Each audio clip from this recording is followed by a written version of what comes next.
Hello, friends, and welcome to an Unexpected Podcast. I'm Ez. And I'm Lane.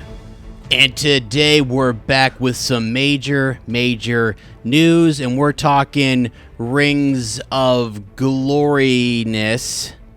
Where was I going with that? Yes, we are. Where was I? About Smeagol back in Middle Earth, aren't we, precious? Yes, we are. See, we psyched him out. The glorious return. Yeah, they thought that we were going to be talking more Rings of Power, and now they're probably going to be pretty excited because we're talking about getting the band back together. You know, Let's go, which is a cool thing. Yeah, so we've been having Lord of the Rings, Middle Earth, Tolkien announcements left and right. It's crazy. Rings of Power Season 2, the trailer just came out. They recently deleted their old Instagram account and made a brand new one, so there's that. You know, they're starting afresh. And I remember, dude, last time we were recording, like last fall, these rumors were out there. I want to say even like between Rings of Power and like our Silmarillion beginning that we got into, this was rumored. It was all out there. They're like, oh, Peter Jackson's going to do more movies. Peter Jackson's going to produce. They're going to make more films. They're going to do a Gollum, a young Aragorn, and a Gandalf standalone. They're going to expand the universe. We were calling it Middle Earth Cinematic Universe. And then that, funnily enough, that like the MECU that popped up all over the place. I don't know if you noticed that, but like I'm pretty sure we might have coined that term. I mean, it's like a genius term, but I think we might have said it first, and it's just taken off, which is cool. You know, we'll take it. But the rumors kind of died down for a little, and then what was this? It was like last week. Yeah, this was 8 days ago. This is probably 7 days ago. Yeah. Okay. So there was an article. There was an article that came out, and they just said Peter Jackson's producing, Andy Serkis is directing, and he's going to play Gollum. It's going to be at least one film. I think I saw somewhere too that now they're saying it's going to be like a 2-film arc. Well, sweet. I mean, why wouldn't it be? Yeah. Because I'm sorry. That's his style, man. That's PJ's style. Yeah. So it is his style. Well, so the thing too that I have two scenarios in my mind. One in which I'm more excited than the other. So I've been thinking about this a lot, and I don't want to sound like I'm not going to sound like a Debbie Downer because I think there's one way that I think would make more fans happy, and another way that would just make Gollum fans happy, which I think we have to admit is probably one of the most sub niches of all Middle Earth. I think anyway. I mean, you've got like Gandalf and Frodo and Bilbo and Aragorn, like those camps that are huge, right? Like, oh, no, my favorite's Aragorn. No, my favorite's Aragorn. No, I'm Gandalf. No, I get to be Gandalf. Like, it's not many kids who are going like, no, I'm Gollum, or I'm Gollum. Well, we can be both. Though you be Gollum, I be Smeagol. Okay, we're both happy. Like, that's not most kids. Right. And so I think the fandom, like the dark side is probably, I don't know, like 20-30% of the fandom. There's a big chunk of people who love the Nazgul, they love Sauron, they love all the fell beasts, the ring race, the baddies. They think it's so, the orcs, the Uruk-hai, they think it's awesome. Like they're into it. They're down. Even Saruman falls into that camp. But like the subset of that is definitely like the smallest niche. I think is probably Gollum and Smeagol. So anyway, I think there's a way that they can do it. And what they're talking about is incorporating all these other people that come into Gollum's path. They're talking about The Hunt for Gollum, which is the working title right now, which is oddly enough, I know I'm all over the place, oddly enough, was a really good fan film way back in like the late aughts, I think, like 2000, when we were in college, is when this fan film was made. The Hunt for Gollum, it was made alongside with, different people made it, but around the same time as Born of Hope, which was another really great fan film about Arathorn and Gilrain, Aragorn's parents, and then his birth and everything. So they were really, especially for the time, super well made.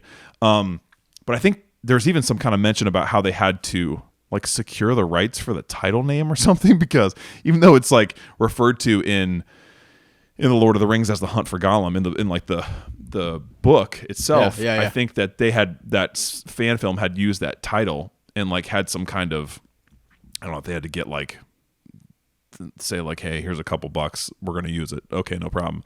But right.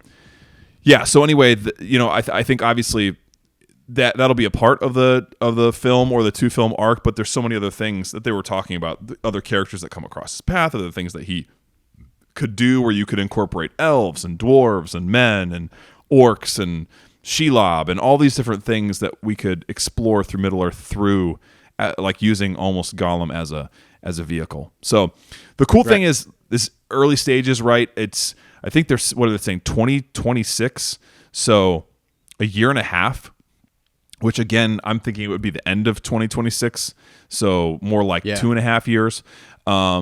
But they're in the preliminary stages right now. They're like doing script writing. I think Philippa Boyens is on board as well. I think she's doing part of the writing, if not all the writing. So that's good. There's continuity there. And so early stages script writing. I'm guessing they'll probably finish that up this year, start filming at the beginning of next year. So because someone was like, that seems like a fast turnaround. But really, if you think about where they are in the process, I'm sure they've already like started contacting people about Yeah, go ahead. Bro, okay. You know why they can turn this around so quick? Because the world, it's already there. They have they've got the workshops, the people, they got the right people, they're bringing them back. They can get this back and rolling. They just the infrastructure. Was it just 10 years ago? The Hobbit wasn't that? Like just when was it? I forget when it came out exactly, but we're in, I think around 10 some years ago. Yeah, it was 12, 13, and 14. Yes. Yeah, so 14 would be, 10 years ago was the last time they finished up. So whatever, we're diving back into it. But hear me out on this, okay? Yeah. How is it that I am more, one, it has to do with the people who are involved. Andy Serkis being involved, bringing back everybody, get them all back. And the way this bad boy starts, I don't know, Council of Elrond. Like you sit there and they tell the tale. Right, they're talking. I got it right here. I actually have the text, some of it, anyways, pulled up here from when they start talking about 17 years ago. I soon became aware that the spies of many sorts, even beasts and birds, were gathered around the Shire, and my fear grew. And he calls help from the Dunedain, and their watch was doubled. And I opened my heart to Aragorn, the heir of Isildur. Right, and I, said Aragorn, counseled that we should hunt for Gollum. Yeah. Too late though it may seem, and since it seemed fit that Isildur's heir should labor to repair Isildur's fault, I went with Gandalf on the long, hopeless search. So this is what they're saying during the Council of Elrond. So let's go, dog. Like, you talk about extended edition, baby. This is just an extended council session, and they're going to go back and tell this tale. God. Yes. And our two favorite characters, like, it being focused solely on the two of them and their backstory, which is pretty amazing. So, yeah, I think that would be a great. I mean, I don't know if you could make. You probably could make a full movie on just that hunt for sure. And because then the elves get involved, right, too, and Gollum is kind of like captured and held for a while, and so yeah, you could totally do that. And it is exciting. Right. The only thing, because the one thing I started thinking about too is, I'm like, gosh dang, dude, is Viggo, like, could you cast Viggo? Could you get Ian McKellen back? Like, do you do the de-aging stuff that they can do now? Is that going to look bad? Like, I have all these things where I'm excited about it, but I'm also super nervous that I don't want it to feel like, well, Viggo Mortensen agreed to do it. I mean, I think he probably would, but like, he definitely is not averse to turning down stuff that he feels isn't, like, for instance, they tried writing him into The Hobbit, and he was like, I'm not doing that. He's not in the book. And they're like, okay, yeah, you're right. But this is something that actually happened. So, like, was it something he'd be down to return for? I hope so. Like, would they work Orlando Bloom in and get Legolas in there? That'd be awesome. Sure. I'd be down for that. By the time, they seem to know each other. They have this relationship. It fits. Yeah, for sure. Here's the thing. The de-aging stuff, I'm cool with it. I cannot believe. So I got to see Luke Skywalker show back up. Yeah. In The Mandalorian at the end, saves the day. They de-aged him. They brought in an even older. So the de-aging process there is much more significant in terms of Mark Hamill, who's in his 60s, and they went back to like a young 20-something Luke, and they still brought him in. They did all the different stuff, and it still felt really freaking good, and the fandom lost it. So I personally think that if you brought Viggo in, he wanted to do it. If you do a combination, right? A combination of work, and especially if you could show them at the council in any way. I don't know if they talking could, about it. Yeah, talking about crazy. it, like older. You have an older version of them there, kind of reflecting on it, or I don't know, because that's when the story sort of starts. that would be wild. Because well, and I'm thinking too, you'd only have to really de-age Vigo too. You wouldn't have to do anything to Ian McKellen, like at all. No, I mean he would be. It's like, could he make the trip down there? Could he is he still physically? I mean, then you have all kinds of tricks, right? You would only need him for like the acting parts. You wouldn't need him for the physical stuff. I think in The Hobbit he didn't do a lot of like the fighting and things like that. You get a body double, no big deal. Fight stunt double, that's no problem. So that would be. I mean, I can't even imagine. I'm sure maybe that they're trying to fast track this too, so that they can make that happen. Because Ian McKellen was notorious for saying, "I want to go to Middle Earth. I want to play Gandalf one more time." Right. Yeah. So the really exciting thing too, I think, is that like PJ is finally taking the producer role. He's finally stepping back. You know, they tried it with Guillermo del Toro, and there was all that like heartbreak where whatever happened. We still don't exactly know. There's like two sides of the story, whether it really was all the studio or whether it was like they didn't like what Guillermo del Toro was doing. They kind of like gave him the boot. And then because he talks about it, he said it's the saddest thing he's ever done, like ever happened to him. Mm-hmm. He says losing that movie he said he felt like he had lost like a child or something. Is how he put it, which seems kind of extreme, but maybe for him it is. But Andy Serkis was like a unit director on like a second unit director on The Hobbit, so he's done this before. Like he filmed a lot of that stuff in the Shire when at the beginning of An Unexpected Journey. I think he did some other stuff too. So he's got experience as a director, especially with working with PJ, which is really cool. It would also just be awesome to see him direct stuff that he's acting in as Gollum. I don't think he's ever done that before. I think that would be like a first for him.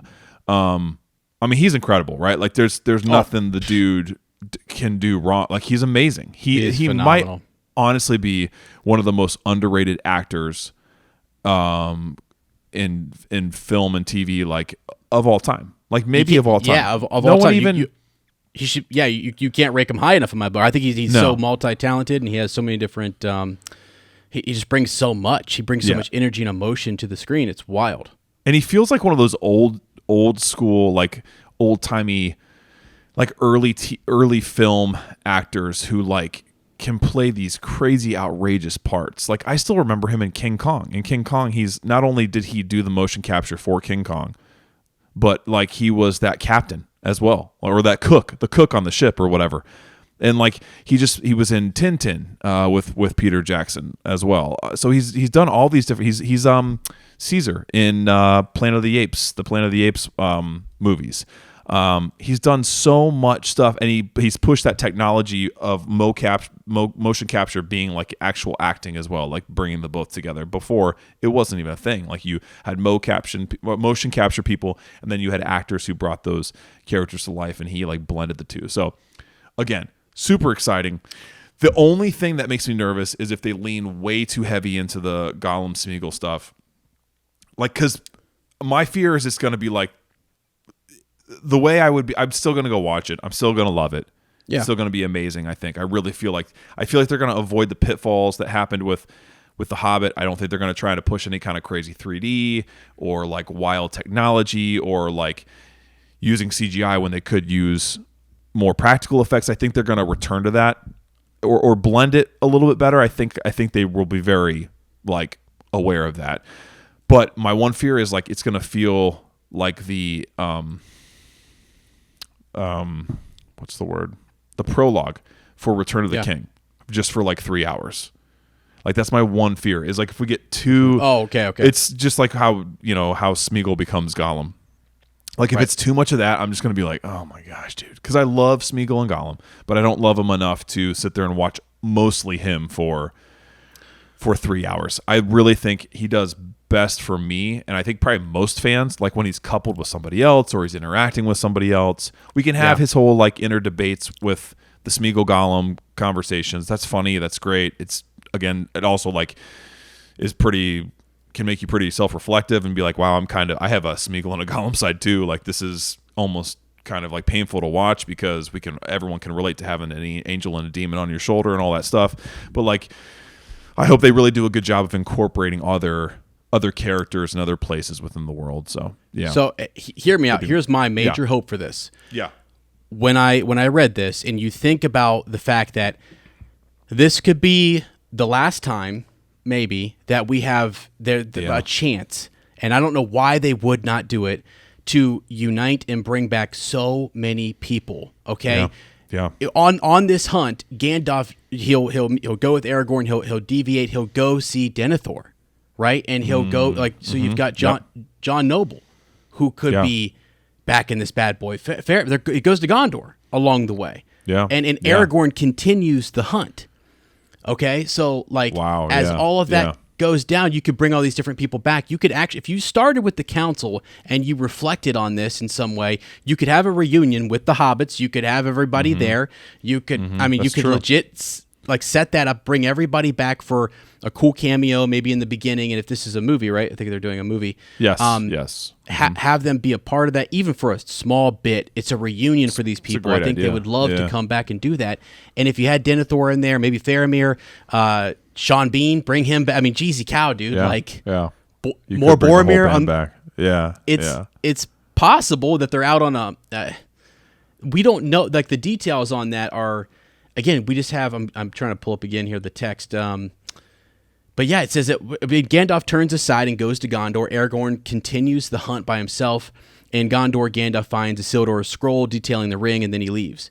At once I took my leave of Denethor, but even as I went northward, messages came to me out of Lorien that Aragorn had passed that way, and that he had found the creature called Gollum. So, it's just where they go and how you can follow and bring back track Galadriel too. Yeah.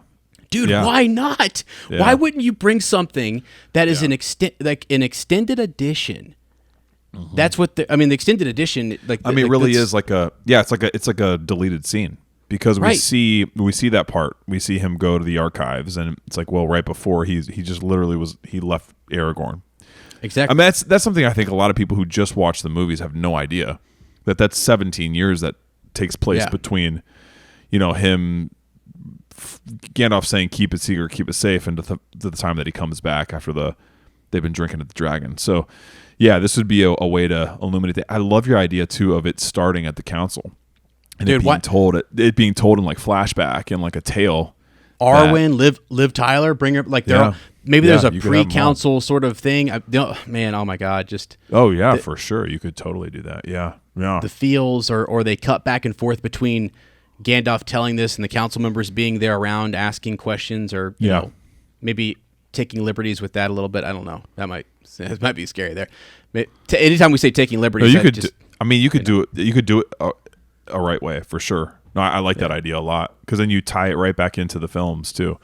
A moment that we know because there's the brilliant thing about the way the council was shot too is there's like a couple moments where there's just like silence. Like there was in the books. And you're like, oh, dude, you can tell that more time passed in that council than what you saw. Like that's the cool feeling that you get from that. Because the council scene in the movies, again, nothing like the books, right? But it's a good was it like 5-10 minutes long? It's a longer extended scene anyway. And it really feels like they are there for hours, So right. Yeah, for sure. And I remember when we covered it in the podcast. I mean, we took part 1 and part 2 of the council. It was just so thick, and there were so many stories being told. And it's just like Gandalf. When you start that, and I've got the text here in front of me. He says, "From the first, my heart misgave against all reason I knew," said Gandalf, "and I desired to know how this thing came to Gollum, and how he had possessed it. So I set a watch." For him, guessing that he would ere long come forth from his darkness to seek for his treasure. He came, but he escaped and was not found. I mean, it goes on for paragraphs. There's 1, 2, 3, 4, 5, 6, 7 more paragraphs where he's talking about this, and then there's even more once he leaves Aragorn. So there's tons there that he alludes to over the course of time that you could. Who did he?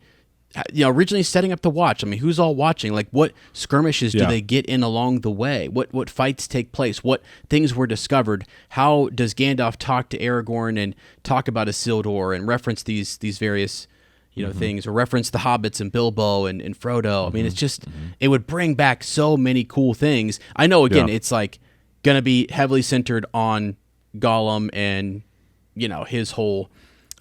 Escape, running around, us getting into more. I mean, think about that too. I mean, I don't know how much they're going to show or what all they're going to do, but Gollum he gets around. he gets around. He does. In I think that's kind of what they were talking about too. There's a couple quotes. You want me to read those from? They're from Peter Jackson.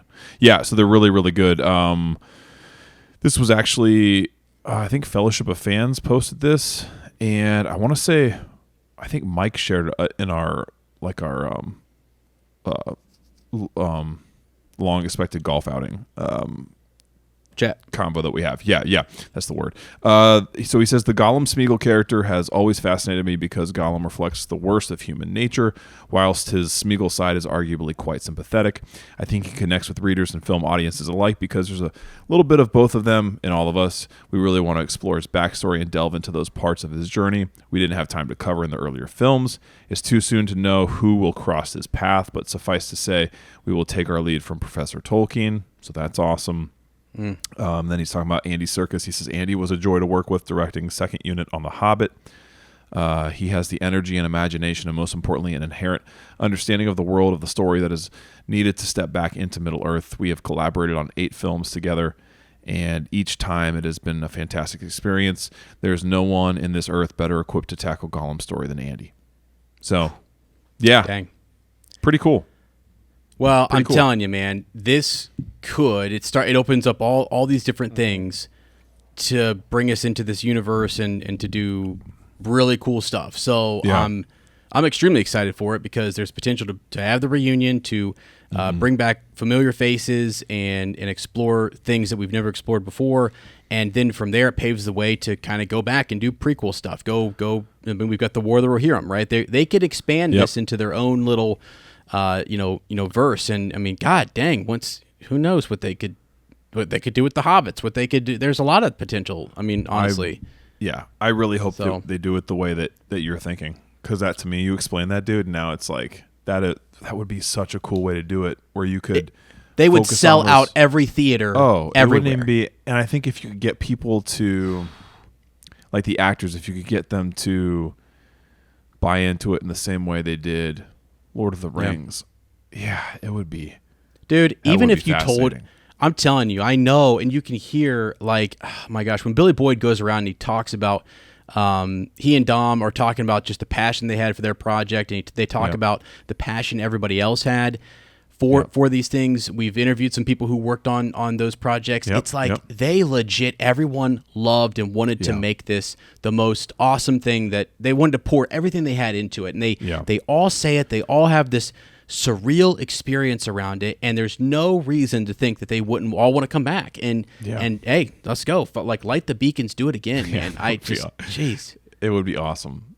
Yeah, so almost using Gollum as a reason to get everybody back together. I'm down for that. Like, how that is, crazy is like that? you said, that's, for me, that is, and you envisioned it even better than I could have. That's best case scenario. That's be crazy. My fear is, like, the worst case scenario would be if it literally is like, we're just going to follow Gollum from the time he became Gollum to, and then we just kind of get like a string of misadventures, and it's a little too, like, I mean, almost like the, I know, but No. no. I'm saying, I'm about to make a funny here, which is like, they already know from the Gollum video game that's a hard that's kind no. of right. That's like, kind of what I'm thinking. I'm like, they can't do. You're thinking of the Gollum video game, and I'm like, please, someone please show like, Peter Jackson that and say that's a bad idea. If you were thinking that, we don't think you're thinking that. But Jesus, show him that video game trailer, because that's all you need to know. And we still need to get with Joe Lewis, who bought that game and played through it.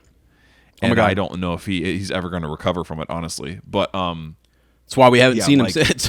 That's sort of been my fear, is like when they announced that it was going to start with Gollum, because I know that was always like a possibility, right? That they said young Aragorn, a Gandalf standalone, or a Gollum thing. It's just those three for whatever reason. And I was like, gosh, please don't make it just like a I don't know, like a documentary of just following Gollum around. It's got to be something more. Do you know?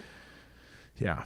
Because I hope, I'm going to cut these up, and I honest to God hope that, let me take this off here, because I want to speak directly to Peter Jackson here for just a second, if that's okay. Yeah, please. That crazy. When he turns this on and says, "This is a crazy man. Don't you ever try to talk to me again, young man." I would Saint absolutely, Peter sir.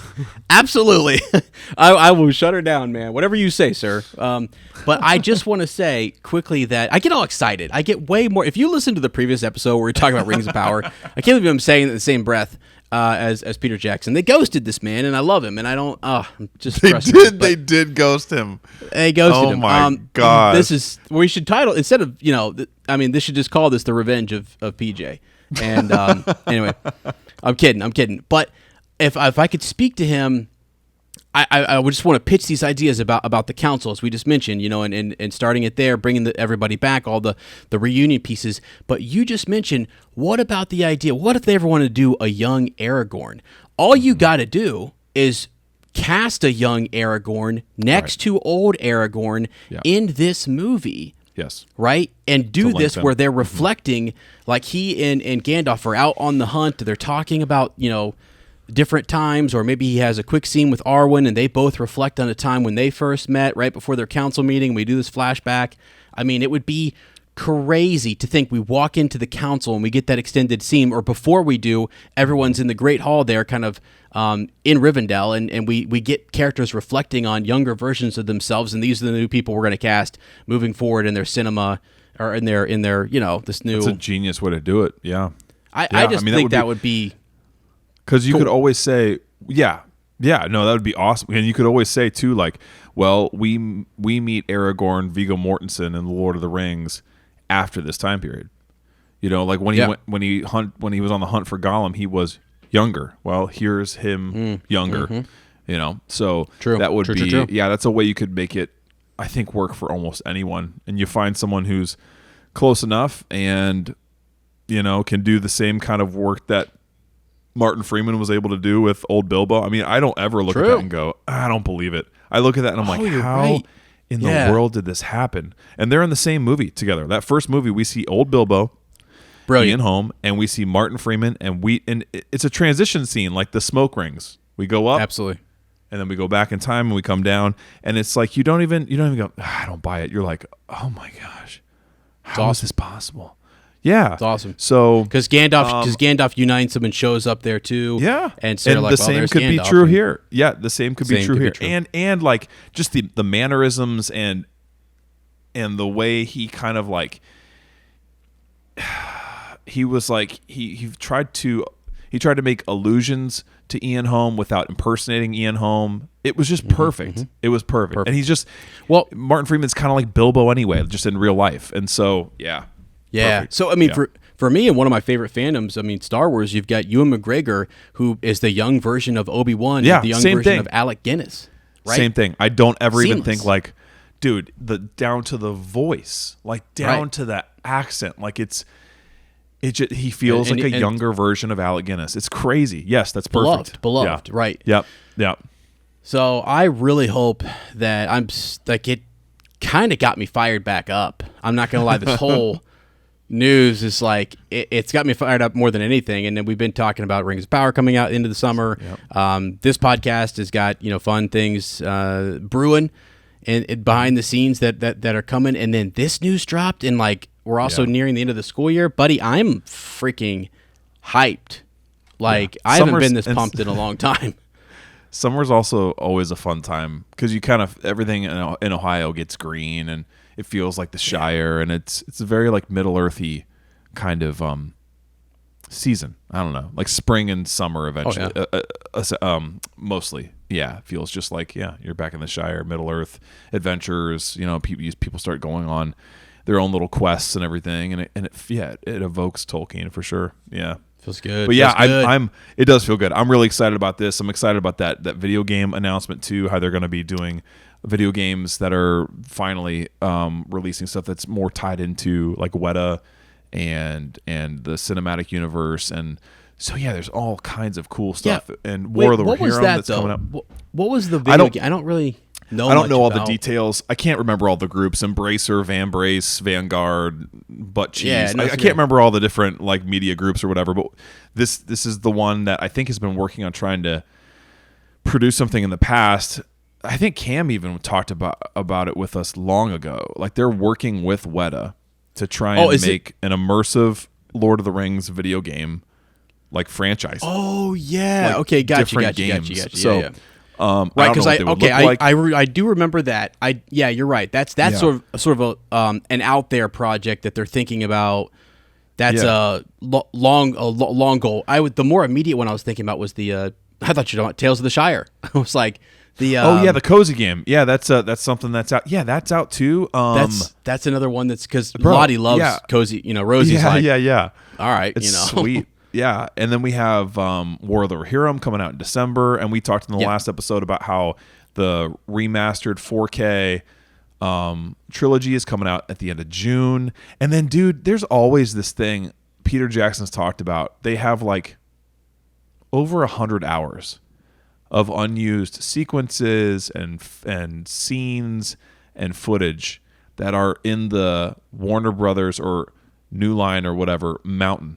Out in the desert, they have some kind of underground vault where they keep all of the, because it was shot on film. Was this out by Skinwalker Ranch? Where's this at? Probably. I think Travis knows exactly. Eric's been surveilling it, no doubt. God dang! I didn't realize. I knew Travis I liked those guys. I didn't realize they were trying to break into the vault too. Travis, I think Peter Jackson just flew into the Mesa and he's going after the hey, footage. Eric. We're pegging out, everybody. Almost get Dragon down here real quick and get Thomas and get the boys. We're going to go inside this mesa here, and I'm pretty sure Warner Brothers has got her. They're right in there. Come on. My biggest concern on this ranch is keeping everyone safe. Okay, right. And I can't do that if there's helicopters flying over the ranch. Yeah, but we don't we don't dig on the ranch, baby. there's some kind of like underground vault where they have all their film. Like real film footage, and he said it would be fun someday to like go through and like reincorporate some of that stuff. So or incorporate some of the stuff. So I don't know if that'll ever happen, but that's always been kind of looming out there as like an extended edition. That cool. I think he said who knows. He said something like who knows, maybe for the 50th anniversary he would do something like that. So that's a ways away, but maybe 25, maybe the 25th anniversary. It'd be kind of cool. So I mean, take my money. Dude, please, I'll release some kind of like steel box set or something. I'd buy those things on Blu-ray or whatever. I mean, that would be awesome. So, yeah, it's just really exciting. And the War of the Rohirrim is going to be amazing, I think. I was talking to Mike about this. I think that's going to be the sleeper. I think that's going to be the one that no one's really thinking about, no one's focusing on, and it's going to be so different. And it's just going to come out of nowhere, and people are going to be like, whoa, this is sick. Because, like, Miranda Otto is voicing Eowyn. She's going to be telling these stories about Helm Hammerhand. Helm Hammerhand is being voiced by Brian Cox.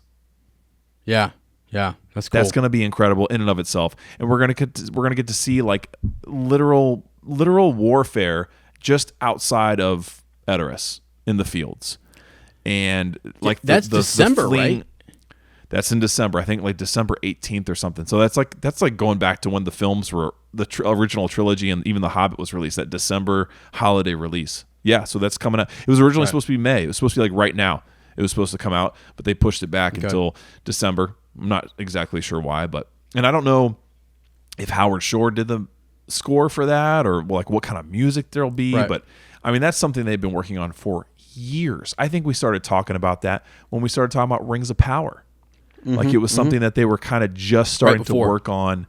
Yeah, Philippa Boyens wrote it as well, so it's like again from the same script writer who we've enjoyed for decades now. So yeah, there's so many cool things going on. We talked about it in the last video, like this thing I've kind of thought to myself too is maybe the best thing that Rings of Power has done is it's like unintentionally provoked all these other like people to come back and make more Middle-earth content and provide a little competition so that we can visit in different ways and focus on different characters. So I'm amped, dude. Yeah, it's a good time. It's a good time. It's good time. It's freaking great. It's freaking great. Yep. Oh my God! All right, I'm grinning ear to ear right now. I cannot wait to. I honestly can't. Like, part of me is like, I can't wait to post this for you guys so you can hear. I'm gonna try to do like a back-to-back double drop here. Yeah. Just because I'm just itching, man. I'm itching to get this out and talk to people. People have been hitting up the Instagram. We've been getting some. I saw some messages, kind of my notifications. Dude, notifications are. I got to sometimes go, and they've been popping off like crazy over. There's lots brewing, like I said. Lots Pegging brewing. out. You're just pegging out with those notifications. I'm pegging out like a crazy man. Ding, ding, ding. My kids think I'm so popular at school. They're like, dang, Mr. Kirk. I'm like, I gotta. It's registering 1.6 on my, what is it, 1.6 hertz? Oh, 1.6 gig. Just peeking out. Hey, Eric, That's we got not that natural. signal again. We got 1.6 signal. What? Somebody, hold on. Hey, Eric, you broadcasting?